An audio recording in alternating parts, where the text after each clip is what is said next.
विनोद, तूने हलवाई को सारा सामान तो दे दिया है ना? अक्षय की शादी में कोई कमी नहीं रहनी चाहिए। आखिर सबसे छोटा भाई है तुम सबका।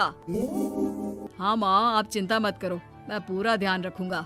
मंगल बेटा, तूने तो कहा था कि फूल का ऑर्डर दे दिया है, यहाँ तो फूल पहुँचे ही नहीं। अब क्या बहू की विदाई के बाद फूल आएंगे? माँ, मैंने अभी बात की है फूल वाले से, वो रास्ते में ही है। आप किशोर भैया से क्यों नहीं कहती कुछ करने को? किशोर पहले ही मेरे बताए काम कर रहा है।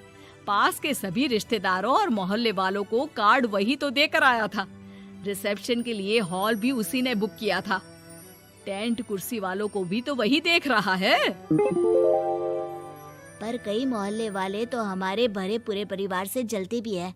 उन्हें बुलाने की क्या जरूरत थी? बेटा, शादी ब्याह में तो बुलाना ही पड़ता है, नहीं तो लोग क्या कहेंगे। दादी दादी देखो ना, हलवाई अंकल हमें लड्डू नहीं दे रहे, आप इनको डांटो ना। अरे चैन सुख दे देना बच्चों को लड्डू, क्यों तंग कर रहा है इन्हें? बीबी जी, मैं कहाँ मना कर रहा हूँ, लेकिन लड्डू बनते ही ये बच्चे उठा उठा कर खा लेते हैं। अरे मैं तो इन्हें थाल में रख के परोस भी नहीं पा रहा। भागो, अब कोल्ड ड्रिंक पीने चलते हैं। भागो भागो, अब कोल्ड ड्रिंक पीने चलते हैं। जैसे कि आप देख रहे हैं, आज इस घर के सबसे छोटे बेटे अक्षय की शादी है। घर में बहुत चहल पहल है। कुलभूषण की बीवी कमला को फुर्सत ही नहीं है कामों से, लेकिन कुलभूषण और घर के बाकी लोग कहाँ हैं? आइए देखते हैं। अजी, आप यहाँ आराम से बैठकर गाने सुन रहे हो और घर में अभी तक इतने काम बचे हैं करने को। अरे भाई, मेरे सबसे छोटे बेटे की शादी है, इसके बाद तो मैं अब चिंता मुक्त हो ही जाऊंगा। और फिर घर में तुम हो, बेटे बहुएं हैं, तुम लोगों के होते हुए मैं क्यों काम करूं? मैं तो शान से बेटे की शादी में जाऊंगा तैयार होकर। अरे ठीक है, अब आप आराम ही कीजिए। एक बार अभिषेक की बीवी आ जाए, फिर मैं भी आराम करूंगी और मेरी चारों बहुएं पूरे घर की जिम्मेदारियां संभाल लेगी। इतना कहकर कमला वापस अपने काम में लग जाती है। बेटा भी, तू अब तक तैयार नहीं हुआ? किससे बात कर रहा है फोन पर? तैयार कैसे हूँ? सैलून जाने से तो आपने मना किया है, क्योंकि मुझे हल्दी लग चुकी है। भाभीयों को देखो, सुबह से पार्लर में है। अक्षय की शादी हो जाती है और नंदिता बहू बनकर घर आ जाती है, लेकिन इस घर की खुशियों को मानो किसी की नजर लग गई थी। नंदिता के आने के बाद आए दिन घर की शांति भंग होती रहती। अपने माँ बाप की इकलौती बेटी को इतने बड़े परिवार की जिम्मेदारियां कहाँ संभालनी थी? अभी देखो ना, मेरे हाथों की मेहंदी भी अभी नहीं उतरी है और तुम्हारी मम्मी ने मुझे घर के कामों में लगा दिया। मैंने सोचा था कि घर की सबसे छोटी बहू होने के कारण मुझे सब पलकों पर बिठा के रखेंगे, पर यहाँ तो पलक झपकने की भी फुर्सत नहीं मिलती। देखो नंदू, शादी के पहले ही मेरे घर वालों ने तुम्हें और तुम्हारे पेरेंट्स को बता दिया था कि मैं जॉइंट फैमिली में रहता हूँ, तो फिर अब ये शिकायत क्यों? और फिर तुमसे पहले मेरी भाभी भी तो आई थी शादी करके, उन्होंने तो कभी कुछ नहीं कहा। नंदिता तब तो चुप हो जाती है, लेकिन ऐसा बहुत दिनों तक नहीं चलता। अरे नंदिता, माँ बाबूजी की दवाई का टाइम हो गया है, उन्हें दवाई दी आओ और उसके बाद सबके लिए नाश्ता बना देना। पर भाभी, मैं तो अभी अपना फेवरेट सीरियल देख रही हूँ, प्लीज मेरी जगह आप कर लो ना ये काम। ठीक है, मैं तेरी जगह माँ बाबूजी को दवाई दे आती हूँ और नाश्ता बना लेती हूँ। तू मेरी जगह पूरे घर की डस्टिंग करके 5 बच्चों को स्कूल के लिए तैयार करके भेज देना और दोपहर का खाना बनाने के बाद कपड़े धोकर सुखा देना।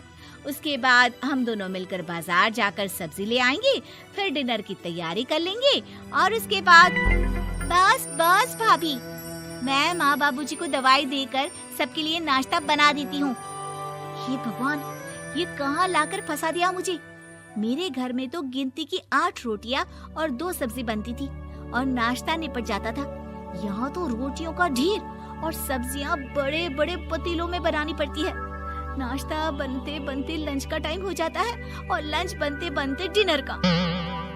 अभी मुझ में तुम्हारे पूरे परिवार का नखरा उठाने की और ताकत नहीं बची। मैं ऐसे नहीं रह सकती। अरे तो क्या चाहती हो तुम?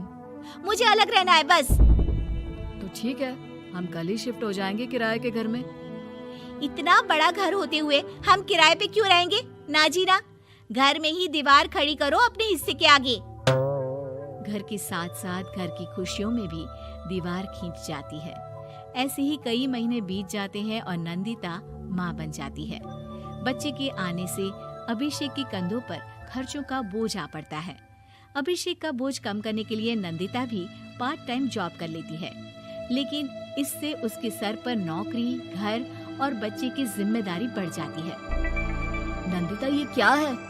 तुमने घर भी ठीक से साफ नहीं किया, ना ही मेरे कपड़े धुले हैं। चिंटू के बाल भी कटवाने जाना था, देखो उसके बाल कितने बढ़ गए हैं। अरे करती क्या हो पूरा दिन तुम? मैं करती क्या हूँ? तुम्हारा नाश्ता और लंच बनाने के बाद चिंटू को डे केयर सेंटर पर छोड़ कर आती हूँ, फिर खुद ऑफिस जाती हूँ। पूरा दिन काम करके आने के बाद बिना आराम किए बाजार से सब्जियाँ लेकर आती हूँ, घर आकर खाना बनाती हूँ, चिंटू को देखती हूँ और क्या करूँ मैं? तो किसने कहा था अपने सर पर इतने काम लेने को? मत जाओ ऑफिस। ऑफिस जाए बिना घर के खर्चे कहाँ से पूरे होंगे?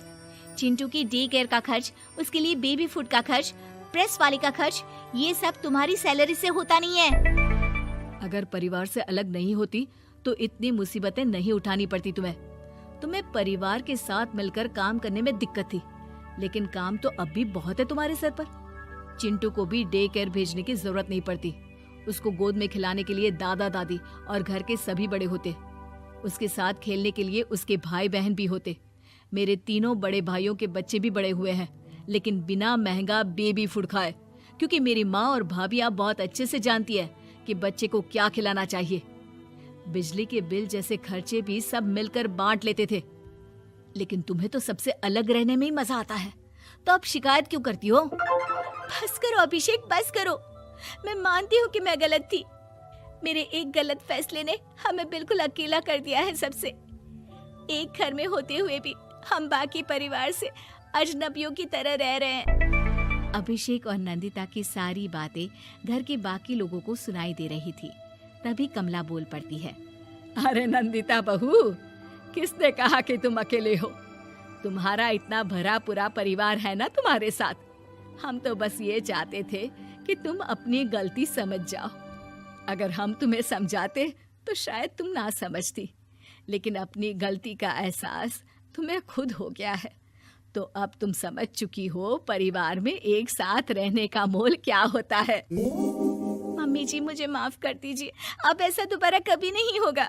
अरे माफी बाद में, पहले मेरा पोता जरा मेरी गोद में तो दे, और तू जाकर सबके लिए चाय बना ला।